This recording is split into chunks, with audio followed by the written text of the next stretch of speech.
नमस्कार, स्वागत है आपका हमारे चैनल में। मैं रानी गुप्ता आपके साथ। बड़ी खबर सामने आ रही है भारत और तवांग के झड़प को लेकर के। दरअसल देखने को मिला था कि कैसे चीनी सैनिकों ने जबरदस्ती भारत की सीमा को लांघने की कोशिश की थी और इसका जवाब भारतीय सैनिकों ने बड़े ही बहादुरी और शौर्य के साथ दिया था। अब इस बीच जहां देखने को मिल रहा है कि सदन में इसको लेकर के आज जोरदार बहस हुई है, गृह मंत्री अमित शाह ने सीधे शब्दों में कड़ा संदेश देते हुए कहा है कि मोदी सरकार जब तक है भारत के अंदर, चाइना 1 इंच जमीन पर भी कब्जा नहीं कर सकती। तो इसी के साथ ही रक्षा मंत्री राजनाथ सिंह ने भी चाइना को फटकार लगाते हुए और देश के तमाम लोगों को जवाब देते हुए यह कहा है कि जो चीनी सैनिकों ने झड़प की और जबरदस्ती उन्होंने सीमाएं लांघने की कोशिश की है, तो इसका हमारे भारतीय सैनिकों ने बड़े ही बहादुरी से जवाब दिया और उन्हें उनकी सीमाओं में अंदर खदेड़ा है। आपको बता दें कि अब इस बीच सोशल मीडिया पर एक तस्वीर जो है वो काफी ज्यादा वायरल हो रही है। इसमें प्रधानमंत्री मोदी, गृह मंत्री अमित शाह और रक्षा मंत्री राजनाथ सिंह नजर आ रहे हैं। ये फोटो इतने बखूबी फ्रेम में क्लिक किया गया है कि तीनों की जो निगाहें हैं इस तरीके से स्पष्ट दिखाई दे रही है कि जो चीजें हुई हैं 9 दिसंबर को चाइना ने जिस तरीके से सीमा लांघने की कोशिश की है, को लेकर के इन तीनों के ही आंखों में रोष साफ तौर पर दिखाई दे रहा है और लोग इसको लेकर के तरह तरह के कमेंट कर रहे हैं। आपको बता दें कि खुद बीजेपी के ट्विटर हैंडल से इस फोटो को शेयर किया गया है और इसमें कैप्शन दिया गया है, दुश्मनों को भी है इन निर्भीक आंखों का डर, हिम्मत नहीं कोई उठा दे भारत पर नजर। आपको बता दें इसके बाद से ही लगातार सोशल मीडिया पर जो लोग हैं इसको लेकर के प्रतिक्रिया देते हुए नजर आ रहे हैं। बीजेपी सांसद रवि किशन ने कहा कि आज का नया भारत है। इसी के साथ ही कई लोग यहां तक बोल रहे हैं कि ये भारत के वो 3 पिलर हैं जो कि आज के भारत को दर्शाते हैं। आपको बता दें कि पाकिस्तान भी इसी तरीके की हरकतें कर रहा था, लेकिन किस तरीके से पाकिस्तान को मुंहतोड़ जवाब दिया गया था सर्जिकल स्ट्राइक और एयर स्ट्राइक के जरिए कि आज पाकिस्तान भारत के खिलाफ बोलने पर भी 100 बार सोचने को मजबूर हो जाता है। आपको बता दें अरुणाचल प्रदेश के तवांग में 9 दिसंबर को भारत और चीन के सैनिकों में हाथापाई हुई। 600 चीनी सैनिकों ने 17,000 फीट की ऊंचाई पर स्थित भारतीय पोस्ट को हटाने के लिए घुसपैठ की कोशिश की थी। यह पोस्ट याकसांगमे में है। भारतीय सैनिकों ने चीनियों को खदेड़ दिया है। बता दें कि राजनाथ सिंह ने घटना के 5 दिन बाद मंगलवार दोपहर 12 बजे लोकसभा में इस घटना पर 3 मिनट जवाब दिया और कहा कि हमारे सैनिकों को कोई गंभीर चोट नहीं आई है और ना ही कोई मारा गया है। इसके करीब 1 घंटे बाद चीन ने भी बयान दिया, पर उसने तवांग का नाम नहीं लिया। इतना कहा कि इंडियन बॉर्डर पर हालात स्थिर है। बता दें कि 9 दिसंबर को हुई इस घटना और अब तक क्या हुआ आपको 8 पॉइंट में समझाने की कोशिश करते हैं। पहले पॉइंट की बात करें तो इसमें देखने को मिला कि कैसे लाठी डंडों से लैस चीनी सैनिक जो है वो भारत में घुसपैठ करने की कोशिश करते हैं। 9 दिसंबर को 600 चीनी सैनिक घुसपैठ की कोशिश कर रहे थे। वे कटीले लाठी डंडे और इलेक्ट्रॉनिक बैटन से लैस थे। भारतीय सेना ने इस बार पूरी तरह तैयार बैठी थी और हमारी सेना ने भी कटीले लाठी डंडों से उनको जवाब दिया।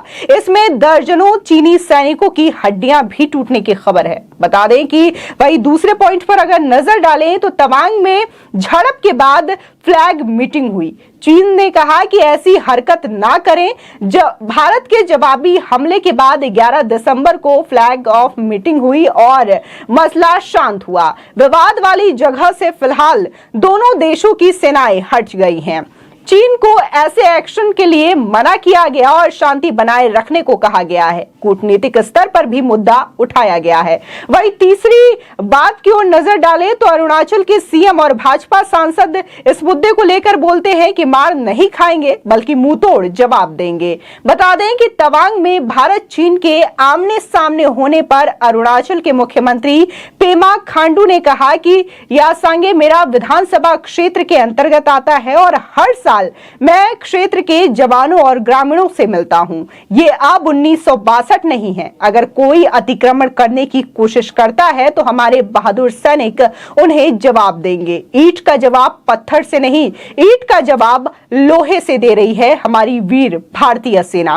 वहीं अरुणाचल ईस्ट से बीजेपी सांसद तपीर गाओ ने कहा कि बॉर्डर से हमारे सैनिक 1 इंच भी नहीं हटेंगे। अगर चीनी सैनिक बॉर्डर के अंदर घुसने की कोशिश करते हैं तो हम उनको सबक सिखाएंगे। हम बॉर्डर पर मार नहीं खाएंगे बल्कि मुंहतोड़ जवाब देंगे। आपको बता दें, वहीं संसद में राजनाथ सिंह ने और संसद के बाहर शाह ने भी मुंहतोड़ जवाब दिया है। बता दें कि राजनाथ सिंह ने लोकसभा में कहा कि हमारी सेनाएं भौमिक अखंडता को सुरक्षित रखने के लिए प्रतिबद्ध है, किसी भी प्रयास को रोकने के लिए तत्पर है। विश्वास है कि सदन सेनाओं की वीरता और साहस को समर्थन देगा। ये सदन बिना किसी संशय के भारतीय सेना के शौर्य, पराक्रम और क्षमता का अभिनंदन करेगी। तवांग झड़प को लेकर संसद में भारी हंगामा भी हुआ। वहीं गृह मंत्री अमित शाह ने संसद के बाहर कहा कि भारत की 1 इंच जमीन पर चीन ने कब्जा नहीं किया। कांग्रेस ने प्रश्नकाल चलने नहीं दिया। साथ ही शाह ने कहा कि राजीव गांधी फाउंडेशन का प्रश्नकाल में जिक्र था। इस फाउंडेशन को चीन ने 1.38 करोड़ रुपए मिले थे। कांग्रेस शासन में 1962 में चीन ने हजारों एकड़ जमीन हड़प ली थी। वहीं 5वें पॉइंट की अगर बात करें तो रक्षा मंत्री के बयान के बाद चीन का बयान भी सामने आया है। आपको बता दें कि रक्षा मंत्री के बयान के बाद चीन ने भी अपना बयान जारी किया है। बता दें कि न्यूज एजेंसी AFP के मुताबिक चीन ने कहा कि भारतीय सीमा पर हालात स्थिर हैं। हमने भारत से कहा है कि वो सीमा पर शांति स्थापित करने में हमारी मदद करे। वहीं 6वें पॉइंट की बात करें तो झड़प के बाद मोर्चे पर लड़ाकू विमान, अरुणाचल में 3 बार चीनी ड्रोन घुसपैठ रोकी गई। तवांग में भारत और चीन के सैनिकों की झड़प के बाद इंडियन एयरफोर्स ने अरुणाचल प्रदेश सीमा पर कॉम्बैट एयर पेट्रोलिंग यानी कि जंगी उड़ानें शुरू कर दी है। तवांग में हुई झड़प में पहले भी चीन ने अरुणाचल सीमा में अपने ड्रोन भेजने की कोशिश की थी। इसके बाद इंडियन एयरफोर्स ने तुरंत अपने लड़ाकू विमान अरुणाचल के सीमा पर तैनात कर दिए थे। आपको बता दें कि इस घटना का वीडियो भी सोशल मीडिया पर काफी ज्यादा वायरल हो रहा है और इसको लेकर के लोग एक्ट्रेस ऋचा चड्ढा को भी ट्रोल करते हुए नजर आए हैं, क्योंकि कुछ दिनों पहले ही ऋचा चड्ढा ने ताइवान से हाय नाम से एक ट्वीट किया था और इसको लेकर के काफी ज्यादा उनकी किरकिरी हुई थी और उन्हें काफी लोगों ने ट्रोल किया था कि वो कैसे देश की सेना पर इस तरीके से सवाल उठा सकते हैं। वहीं बात अगर हम पिछले साल की करें तो 200 चीनी सैनिकों ने घुसपैठ की कोशिश की थी, तब भी भारतीय सैनिकों ने इसे नाकाम कर दिया था। तब पेट्रोलिंग के दौरान सीमा विवाद को लेकर दोनों देशों के सैनिक आमने सामने हो गए थे और कुछ घंटों तक ये सिलसिला चला था। हालांकि इसमें भारतीय जवानों को कोई नुकसान तो नहीं हुआ और प्रोटोकॉल के मुताबिक बातचीत से विवाद सुलझा लिया गया। 2 साल पहले गलवान में हुई थी झड़प और इसमें भी 20 सैनिक शहीद हुए थे और चाइना के 38 सैनिक मारे गए थे। इस तरीके से चाइना बार बार अटैक करने की कोशिश करता है, लेकिन हर बार उसे मुंह की खानी पड़ती है। फिलहाल आपकी इस खबर पर क्या राय है हमारे कमेंट सेक्शन में जरूर बताएं। आगे की और भी अपडेट के लिए चैनल को सब्सक्राइब करना ना भूलें।